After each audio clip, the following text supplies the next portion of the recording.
right. I'm here with Ken, the founder of Product Launch Pro, which recently got acquired for six figures. Ken, how you doing today? Very good, Andrew. Thanks for having me. Yeah.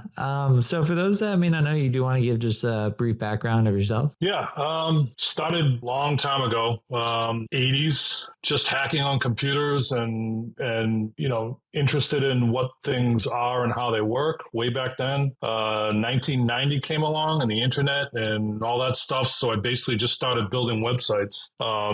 Ugly, horrible websites. I bought my own domain, kensavage.com, a long time ago. It's been like 30 years now since I've had it, so which is kind of cool.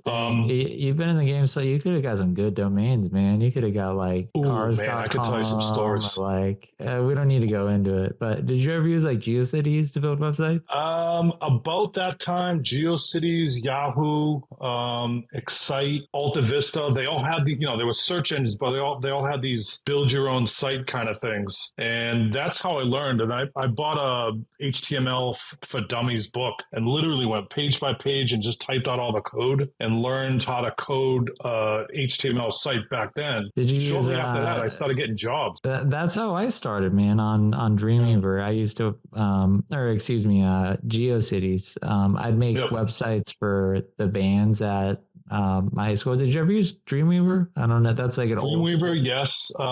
Before that, it was Home Site, I think it was called. Alair Home Site. It's a text editor, basically, and you could save your own snippets. Dreamweaver was more drag and drop, and then it was Microsoft Front Page. I started doing that, and I literally started knocking on doors at businesses in these industrial parks and commercial parks. Hey, you don't have a website. I can make you one. And I would get invited in probably like 3/4 of the time to come on in, let's talk. Let's, tell us about this internet thing. And it worked. I mean, it was like door-to-door sales, literally. But I would just go up and down these elevators and knock on these people's door and say, you don't have a website. I can build you one. And they were like, yeah, I heard about the internet. Sure, come on in. That's how I started. Awesome. I probably did 100 websites within a year. And then after that, I didn't have to knock on door-to-door anymore. So that's how I get started. Well, you learned sales, you learned, technical abilities, and here you are now. You learn face to face how to talk to someone. Before the first couple, I had my head down and looking around, and you talk to someone, you listen to what they say, you respond to them, and then you say, hey, by the way, there's this thing called the internet. You don't have a website. I can build you one. Is that something interesting to you? Shut your mouth, listen to what they say,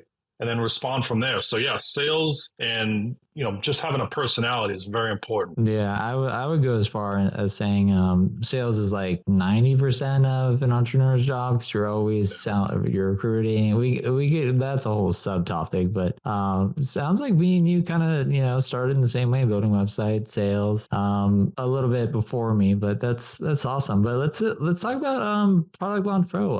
What made you decide, or first of all, what does it do, and then let's move into why you decided to build it. Yeah.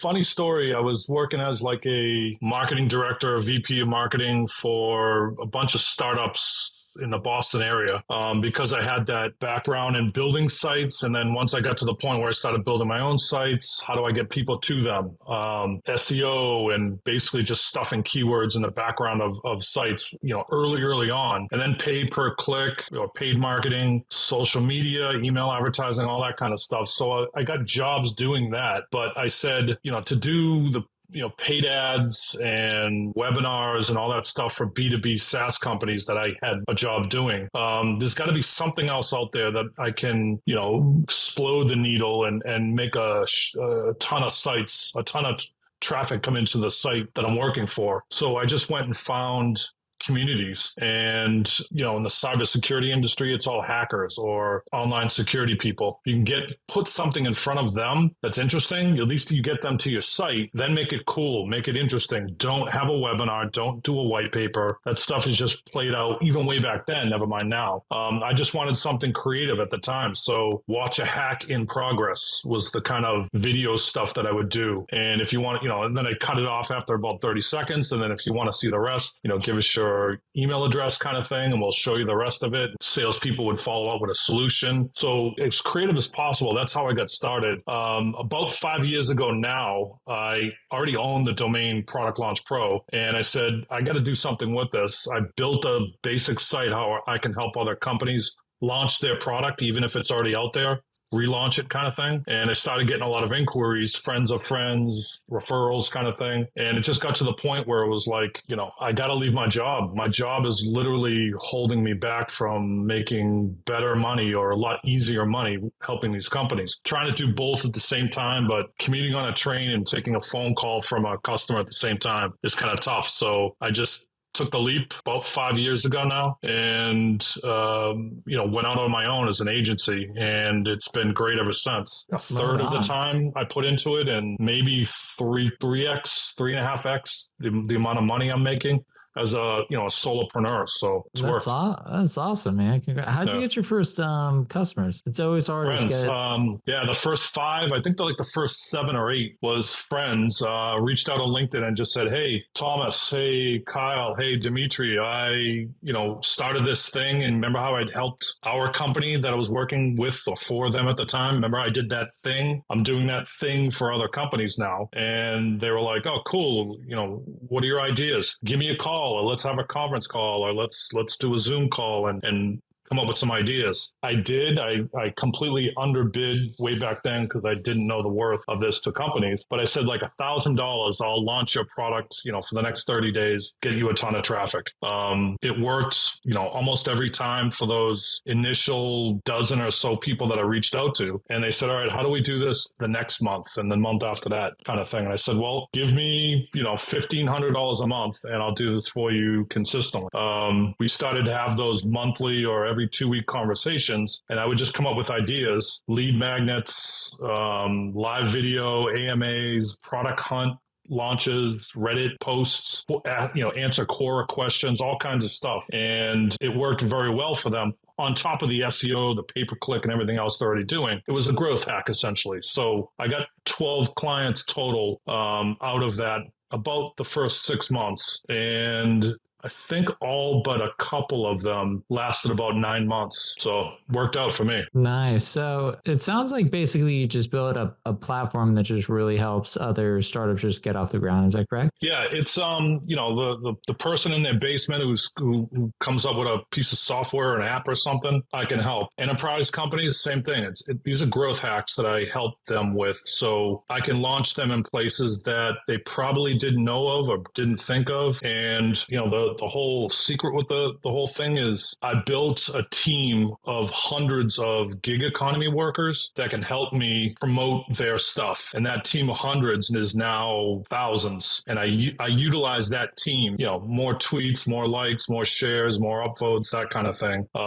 It's become very scientific, I guess, rather than a hope marketing. It's more calculated marketing on what I can do to boost their stuff on these platforms. Nice. I think that's so needed because I come across so many startups with, little revenue, struggling to find customers. So I can see why you were able to get this, acquired. And that's now what I want to learn more about is with the business doing so good. I'm looking at your numbers, but I won't share them. What made you want to sell the business? It seemed like it was doing great. You obviously sold it for a great amount. What was the thought process behind looking to get acquired? Last winter, January 2023, I think it was. I got to the point where I was like, I want to take a break. I don't want to be lazy, but I want to take a couple of weeks off and go travel.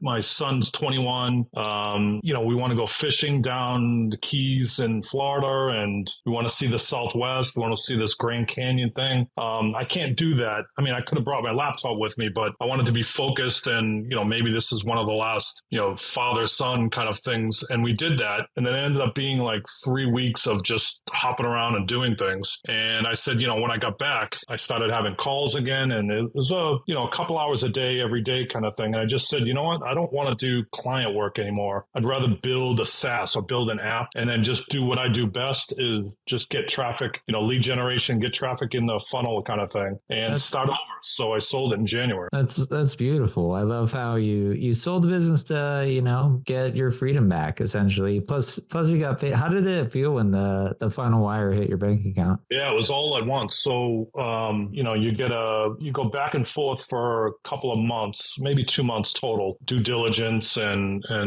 really, they wanted to really know the day-to-day kind of stuff. And I said, listen, I'm here. I'll be here for months. I think it'll take you a couple of weeks, but I'll be here for months and to help you. And I was. If there's any questions, I'll hold your hand through a lot of these calls. The first maybe 10 calls, I was on the Zoom with them at the same time. So they would talk to the clients, sell the whole process and, you know, the actual product, and offer those services. And I was hand in hand with him. But it got to the point where it was like, you know, I need to sell. I got the notification, you know, it's in your bank account essentially. I do the online banking thing, looked up, and there's 200 something $1,000 there. And I was like, what'd you do? Did you celebrate or anything like that? Nothing crazy. Nothing crazy, but I did take a week off or so and just got my Jeep and went out to the mountains and just snowboarded a couple days, hiked a couple days, and just like decompressed kind of thing. And I could really feel the weight off my shoulder when people say like it literally feels like a weight on your shoulder.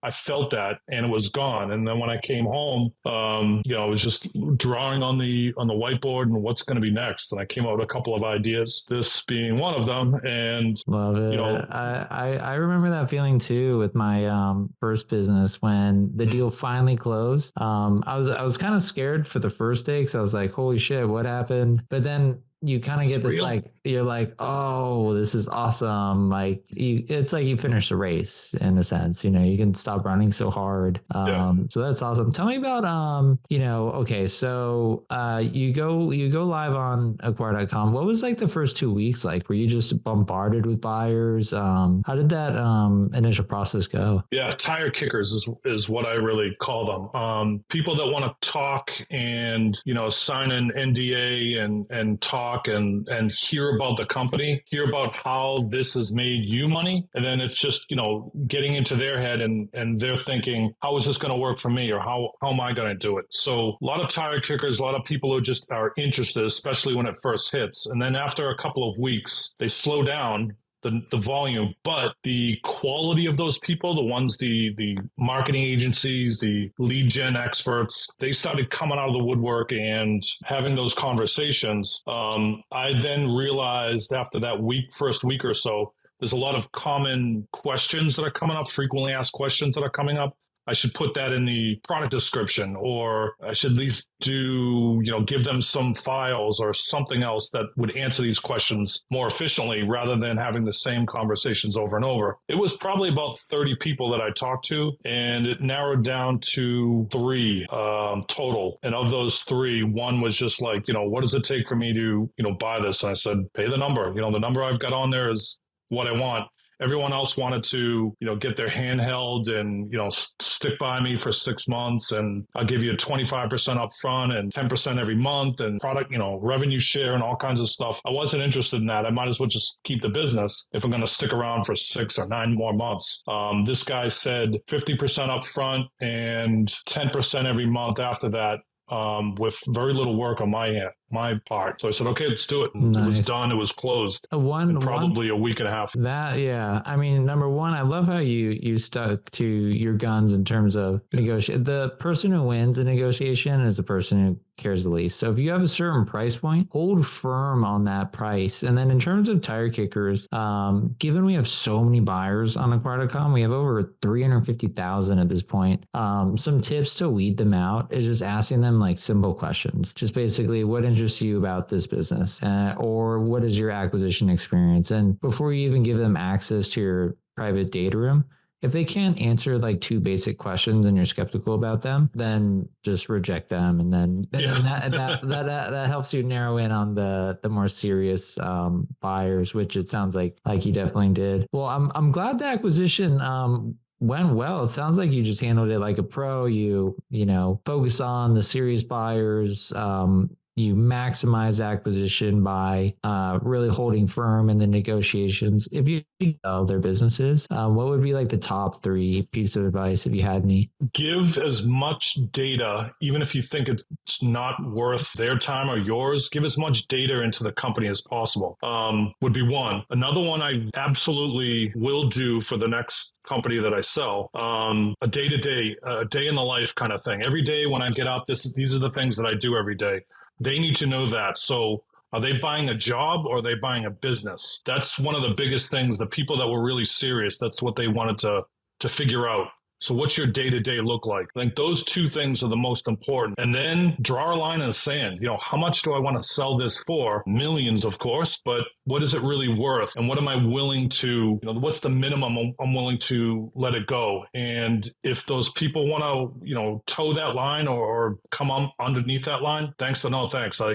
This is my number. And if you can meet that, we've got a deal. Otherwise, I got to move on to the next person. So thanks and, click or whatever. I stuck to that for sure. And it paid off where I could have gotten into a messy deal and profit sharing and been around for 6 or 9 more months. I knew I didn't want that. So I stuck firm with not accepting those kind of deals. So nice. That's great advice, specifically around having as much information as possible for buyers, because your job is to close that information gap. Because when buyers first look at your business, especially without speaking to you, and they need to speak to you to actually want to acquire the business.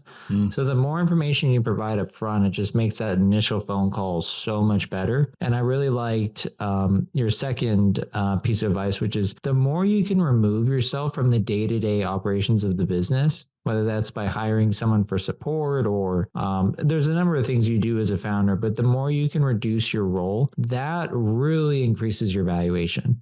Because the first thing a buyer thinks is, I'm going to have to buy this business, then figure out how to replace you, Ken, like everything that you're doing. And then, or at a bare minimum, I love your feedback of just write out what you do. So the new owner has an idea of what I need to replace. But the more you can chip away at reducing your dependency within the business before going to market, the higher. So it sounds like you did a great job, and I'm glad it all worked out. I guess my last question really is what are you building next? I think I got an idea based on your background, but tell me about it. Yeah, Launch Club. It's basically Product Launch Pro on steroids. So it's a SaaS. It's a way for people to come into a community and buy the exposure or get the exposure from an already existing team of people, of hundreds of people. So if you're looking for blog posts, or if you want to work with someone who's already an influencer on YouTube kind of thing, you can come in and say, can anyone make me a video? Or I've got a video out there, I'm looking for likes or shares or collaborate with somebody. So it's growth marketing in a community where we execute on things. We don't just chit chat and wantrepreneur everything. We boost clients or members on day one. So you come in and you get that kind of boost for your company, whatever you're looking for, votes, likes, shares, comments, whatever it is. I built the SaaS and now it's a membership. It's a lot of things I learned from Product Launch Pro where I was the guy doing things. Now the community is. And like you said, I removed myself from it. So when this gets to a point where I'm done growing it myself, I'll put it on Acquire and it will be a community that somebody buys into and not buys what Ken knows, replace my brain with theirs kind of thing. I love it. I love those stories where you build a business, you sell a business, you learn a lot, and then you build an even better business. So I'm rooting for you, Ken. Happy holidays, and I hope to see you back on this podcast with an even bigger acquisition with your new business. And I'll be sure to put 2024. Let's go. Yeah, I'll be sure to put the link to Ken's new business for anyone that's interested in the show notes. And Ken, congrats on everything, and huge congrats on the acquisition. I'm rooting for you, man. Thanks, buddy. Appreciate it. All right, man. Take care.